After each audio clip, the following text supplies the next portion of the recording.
So I want to bring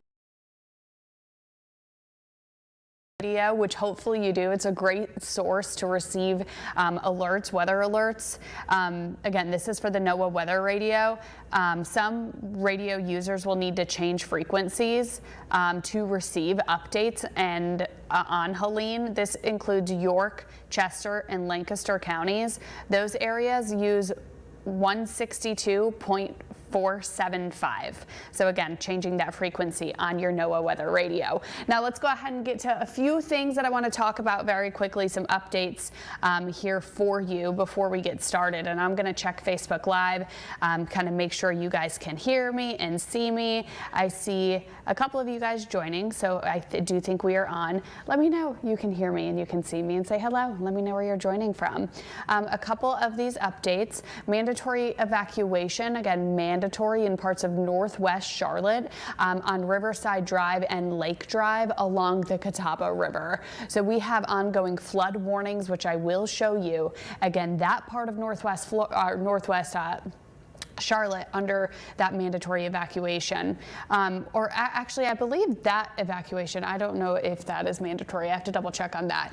The one in Taylorsville, however, is mandatory. About 20 to 30 homes have been evacuated along Fred Jolly Lane and River Shoals Ridge, and actually one person refused to evacuate. And also another note for you, Duke Energy, they're moving water through its river basins to try to control some flooding that is ongoing and some potential flooding that will be ongoing. Again, if you're just joining, Kaitlin Wright here. Let me know if you have any questions. Let me know if you can hear me, you can see me, and we are good to go on this stream. Hurricane Helene right now, maximum sustained winds you can see are sitting at 130 miles per hour right now. Now this storm is quick moving, which is a blessing and a curse because it's not going to stall out, but it's also going to bring that forward speed, is going to enhance that storm surge threat, and is also going to bring those winds, those hurricane force winds, far inland because it just isn't slowing down. Right now it's moving to the northeast at 23 miles per hour. We'll play out this track. It's going to be making landfall sometime this evening, probably over the next several hours. I'll give it the next about 2 to 4 hours or so. You can see we're not in the cone. It doesn't matter. We're still going to see significant impacts well outside of the cone. Anywhere close to the center and east, we'll see the most significant impacts, which does include the Charlotte area. Radar, it's a mess out there right now. I hope you can just are home right now and can stay home until tomorrow afternoon. That is going to be the best bet for you and your family. We have some of these flash flood or flood rather warnings in these red polygons. So you see this one for areas of west and northwest Charlotte. And I do believe that's including the Mountain Island area. And then this one in eastern Chester and York counties right now, the upstate of South Carolina into the southern mountains. They are seeing those flash flood warnings as well. So we're going to go ahead and kind of walk you through a couple of these warnings very quickly so I could show you kind of where they are. Again, this is for Mount Holly, so parts of Gaston and Mecklenburg County. This is affecting about 10,000 people. This flood warning is in place for you until 8:30 this evening. We'll go ahead and go to this flood warning now that's in place. Let me actually get rid of this one for you. This one is again eastern Chester and eastern York counties. This is just relentless rain adding to possible flooding there in place until 9 p.m.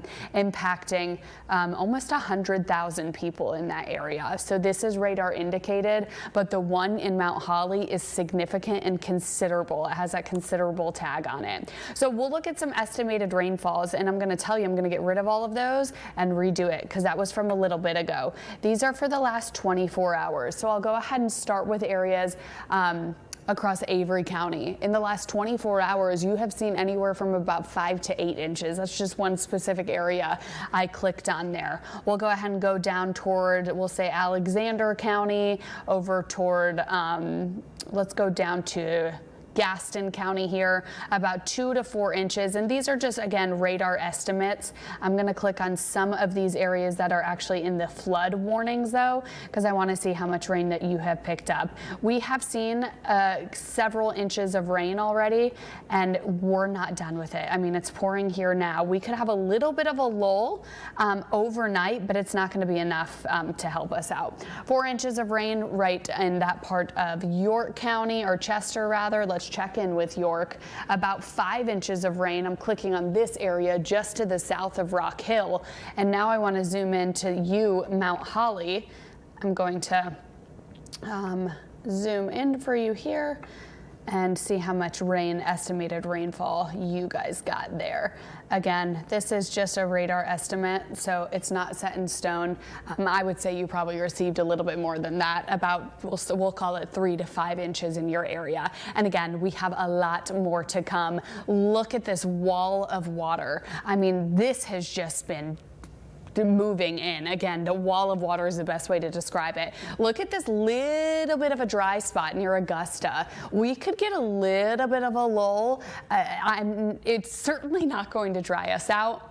It's just going to allow us to breathe for a second, allow things to stay steady, and then it's going to pick up even in intensity and in coverage as we head through the morning hours. There's an ongoing tornado warning. I believe that's Colleton County right now, just outside of Charleston in the low country.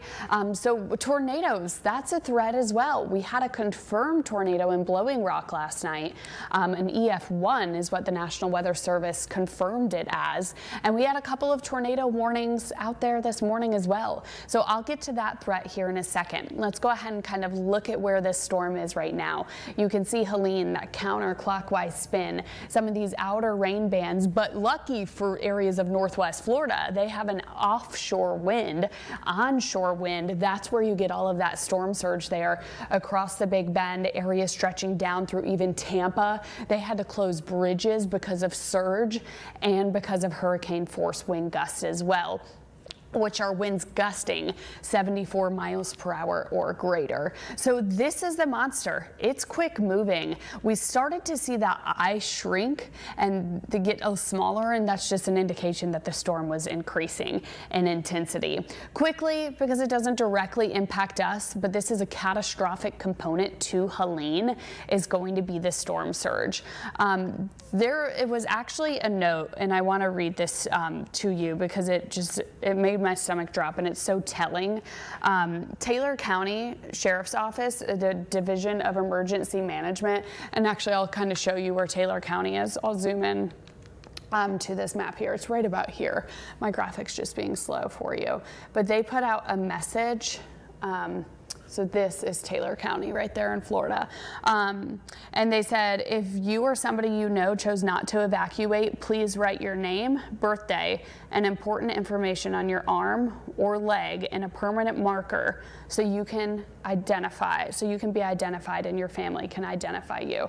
So just the stern warning from emergency officials to tell you how unsurvivable, catastrophic, and life-threatening this storm surge is going to be. Unprecedented for that area. If they see a storm surge as high as 15, 20 feet, the Big Bend has never seen that since records have been kept. Haven't seen a storm this strong since records have been kept, which has been since 1851. So just giving you a scope of how intense this storm is and how big it is. So I posted earlier that on my Facebook page, there were some floods going on across areas of Hendersonville and Asheville, and people said, well, the storm hasn't even made landfall. Why is that happening? Well, we have a very complex system. We have what's called kind of a pre-event, which is the stalled front. On top of the Helene and the way Helene is rotating, we're still getting some indirect moisture from the Atlantic and from the Gulf and from that stalled front. So that's why this is just potentially a catastrophic event, even for our western North Carolina, our mountain communities, because we're having this pre-event. and then we'll have the rainfall from Helene. If we just had the stalled front or we just had Helene, we would be able to handle it. Helene, a little bit of a different story because of the winds, but alerts are lit up, you guys. We have all of the alerts. Tropical storm warning. For those that are not under a tropical storm warning, now these get issued because of winds, possibly gusting upwards of 60 miles per hour. So if you're not in this warning, go ahead and look at what you are. You're under either a wind advisory or some of those high wind warnings. The high wind warnings in place for Ashe and Watauga counties, Alexander, Iredell, Rowan, stretching down into Richmond and Anson. You guys have those wind advisories in place. So tropical storm warning, wind warning, it's going to be windy. That's what you need to know. So this is 10 p.m. I'm going to walk you through future track, and I'm going to try to do it quite slowly so we can just kind of grasp this together. Again, 10 p.m. It's still raining. It hasn't stopped raining. We're going to pick up another, I will say, inch or two by between now and midnight. I think that's a safe bet to say, probably about, I'll say an inch, inch and a half. And then we could get a little bit of a lull. Again, a little bit. So this is 4 a.m., my timestamp here. We could see rain kind of calm down a little bit, maybe just a little bit of a misty drizzle, light rain. It's just not going to be enough because, and then the nastiness comes. This is Helene. You can see these wind streams getting closer to us. This is about 4 to 6 a.m. and I think it's going a little bit faster. So I'll call this timestamp 4 a.m. This is just one model, so that's why I'm kind of walking you through what I'm thinking as a meteorologist and a forecaster. So heavy rain will start overtaking the area, I will say 3, 4 o'clock in the morning, and it's going to stay over us, especially west of I-77. East of 77, you are still going to get really heavy rain, but west of 77 is certainly going to get the brunt of this in the mountains, in the high country. Pausing it here, 10 a.m. It is still raining in the mountains. That is where we're going to have a potentially life-threatening flooding, catastrophic situation happen across our mountain communities, even stretching down into areas like Hendersonville and Asheville, Black Mountain, Watauga County. You have gotten a lot of rain, and you are going to get even more rain over the next, we'll call it 15 hours or so.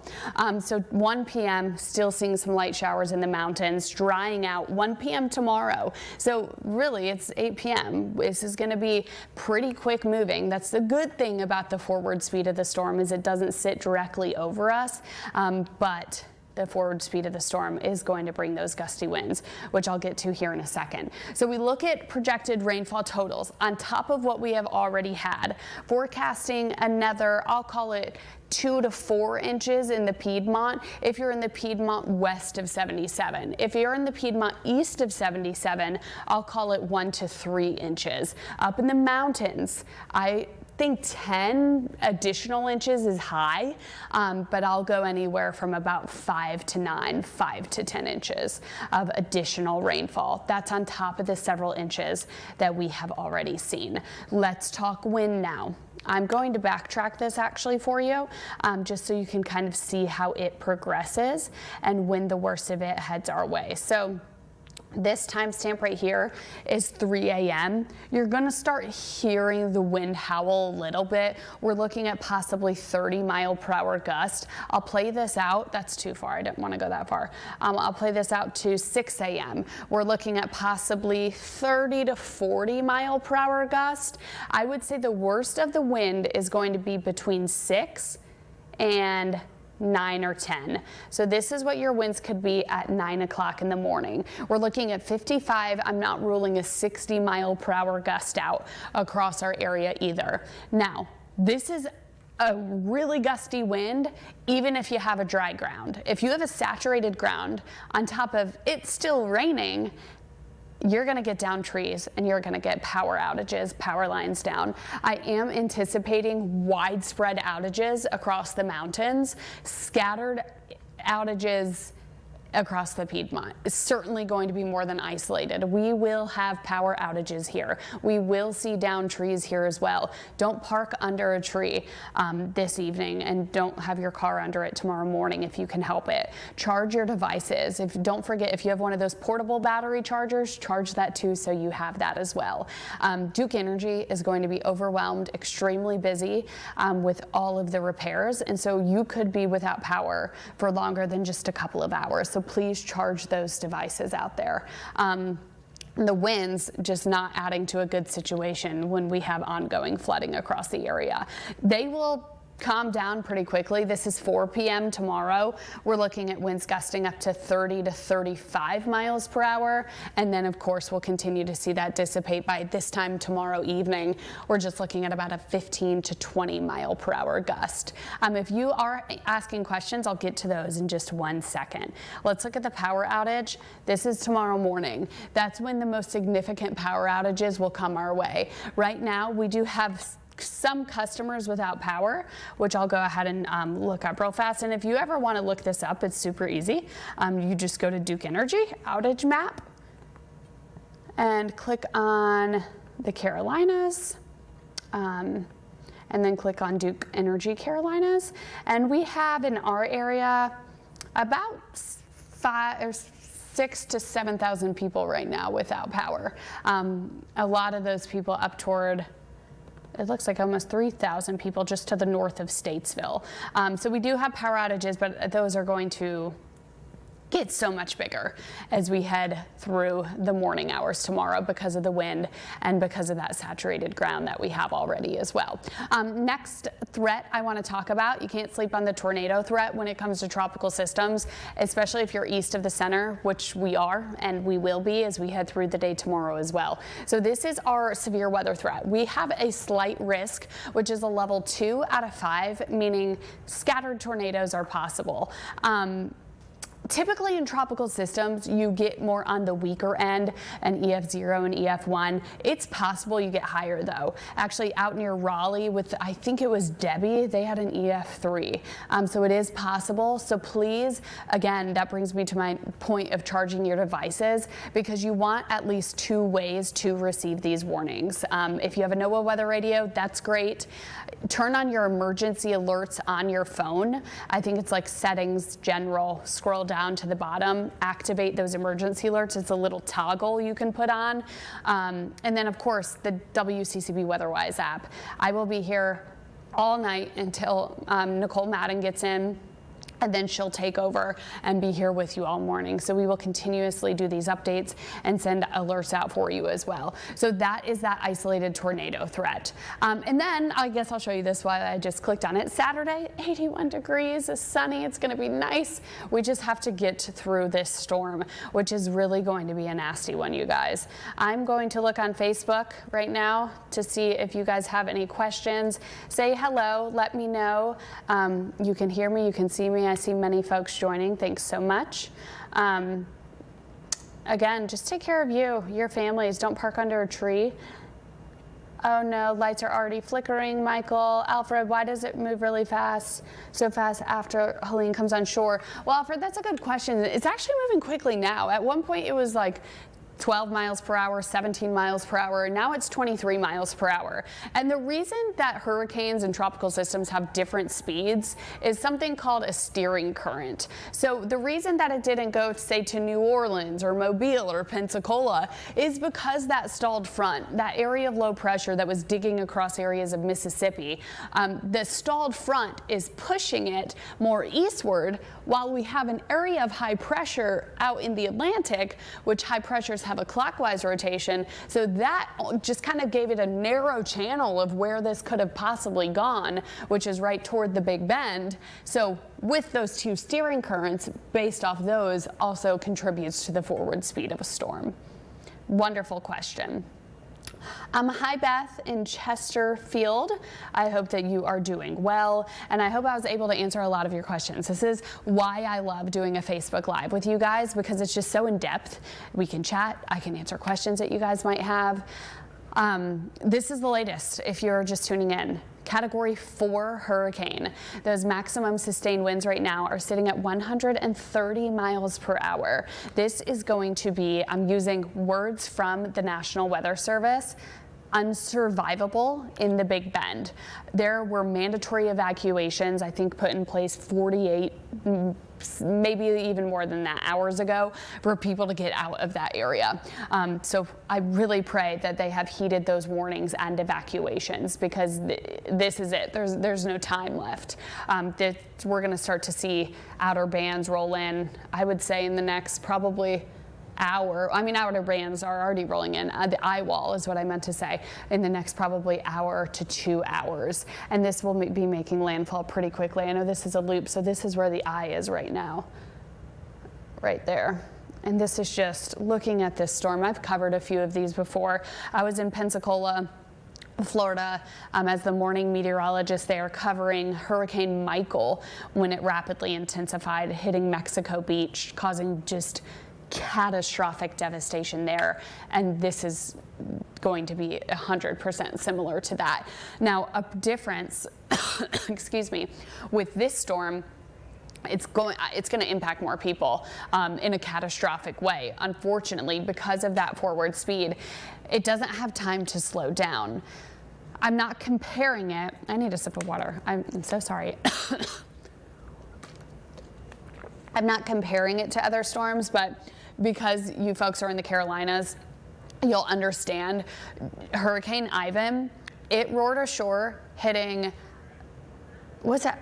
It was Ivan. No, I'm so sorry. Hurricane Hugo hit Sullivan's Island at midnight, and at 5 a.m., it was over Charlotte. That's because it was so quick moving. Why did it cause so much damage? Because it was so quick moving. The storm didn't have time to really decrease those wind speeds, and that's what's going to happen here as well. So you look at areas like where Atlanta is, there's a huge drop between Friday morning and Friday evening because it's over land. It's losing that warm water, kind of the fuel of a hurricane. Excuse me again. But we're still looking at 70, 80 mile per hour winds across areas of Atlanta. Atlanta has a beautiful tree canopy. Charlotte, I think, is a little better. Atlanta still has a really good one though, so they will see down. I mean, it's going to be devastating in Atlanta if you have friends or family there. Albany, Georgia, same thing. Atlanta up through Helene, Georgia, Augusta, you're going to see some significant damage as well. But our North Carolina mountains already seeing flooding, you guys, and we will just continue to add to those rain totals. Which will be so unfortunate. Look at Greenville. Heads up, Morganton, Asheville, you have this kind of band of more moderate rain heading your way. Let me pause radar right now. Kind of see who's seeing the most moderate rain. So about to approach I-40. Meteorologist James Scott has been up in Alexander County today, where some mandatory evacuations have been ongoing. So they're actually still seeing rain. Everybody's seeing rain, but their moderate band is going to pick up here shortly. And the problem is when we get a little bit of a lull overnight tonight after midnight, just a little bit more of a light rain, maybe a mist, only for a couple of hours before the intense rain picks up. The mountains don't get that. It's going to keep raining up there. Let's go ahead and get you to one more time your future track, you guys. So this is what it looks like right now. There's that tornado warning, tornado threat. We have it. The next, I would say, couple hours, I won't rule it out. And then tomorrow morning, there is that tornado threat. There's a little bit of a lull right there, but you can see all of that is going to head our way. I want to actually pause this radar too, so we can kind of measure a couple of things out. Let's see how far that eye wall is right now from the Big Bend. Not far at all. Oof. Maybe about 40 miles, which it'll be there in no time. The eye wall is what protects the center of a hurricane. The eye, you get calm weather. You get, if you've seen the Hurricane Hunter video, they fly into the eye and it's calm. You get blue skies even. Of course, it's night. You won't see blue skies there. Hopefully nobody is there. But you have to get to the eye, you got to get through the eye wall first. And it is going to be devastating. There was a point, I feel like not long ago, the storm is moving so fast, that Helene's eye was all the way down here, which was 112 miles to the west of Tampa, Florida, and they have bridges closed. They have storm surge knocking down barriers to bridges, and that was 100-something miles away. This is gonna slam into the Big Bend in a matter of hours. The eye itself, let's see how far away this is from making landfall, which again, I mean, just a thing to know. It doesn't change anything at all. For landfall to happen, half of the center has to move over land. So we'll call it right about there. So about 60 miles away from making landfall. This is just going to be devastating. And so here's why we have a tornado threat. This is a great graphic and great representation to show that. Look at these outer bands right here. You can see where that tornado warning is. That's what happens with tropical systems on the eastern side. You get this onshore wind, and that's where you can have this tornado threat. Now, it's a good cutoff there. I used to live over in this area, so I'm familiar. We'll call this Walton County, maybe over toward Bay County. There's that sharp cutoff because you get that onshore wind. The worst of the storm is always kind of right about here across the center and then to the east of the center as well. Before I let you guys go, I want to see one more time if you guys have any questions. I will get ready for our 10 o'clock newscast. Thank you all so much for joining. We had a good, you're welcome, Chris. We had a good presence on this live this evening. Thank you. Okay, I don't see any other questions, but thank you guys so much for joining. And again, tune in tonight for the news at 10. I will continue to update you, sending push alerts through the WCCB WeatherWise app. If you have questions on school closures, go to WCCBcharlotte.com. Our web team has been working hard to gather all of that information for you guys as well. Meteorologist James Scott has been really working hard out in Alexander County, getting some elements for you to bring you the latest news on some Alexander County and some Taylorsville evacuations. We'll have the latest video, and I'll continue to update you. Right now, the things I want you to take away, I'm trying to think of some key really points I need you to take away. Charge your devices, because a lot of us will lose power. We don't know how long it will be out, but a lot of us will lose it. You're lucky if you don't. Move your car tonight. Don't park it under a tree, because we will have downed trees in the morning. The worst of the weather, I'm calling between 4 a.m. and 11 a.m. I want to say 10, but to be on the safe side, 11. So it's going to be in the morning hours. We do have a tornado threat. Isolated tornadoes are possible. So have at least those 2 ways. If you can have 3 ways to receive warnings, then do so. You have those alerts that you can put on your phone, the emergency alerts that are embedded into iPhones already. You just need to toggle it on. If it's not, they're right next to the Amber Alerts. If you have a NOAA weather radio, and then of course the WCCB WeatherWise app as well. We will stay with you when I'm not here. Chief Meteorologist Nicole Madden will be here. She's wonderful. She'll be working rising in the morning, updating you as the worst of the storm is going to move through the area. We will talk soon, and don't forget tonight to tune in with Morgan, Gary, and myself at 10 o'clock.